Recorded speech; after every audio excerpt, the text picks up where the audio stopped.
All right, Landon, here's the car.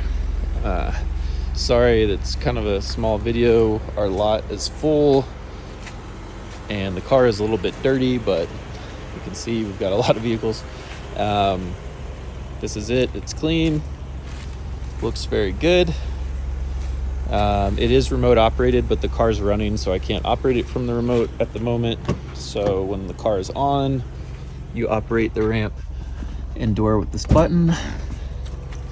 Push that, the door opens. Ramp comes out. Car kneels a little bit, so it's squatting down in the rear to make the ramp less steep.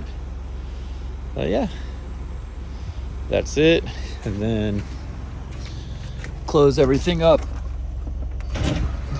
the same way. Push the button. Ramp goes in. Door closes.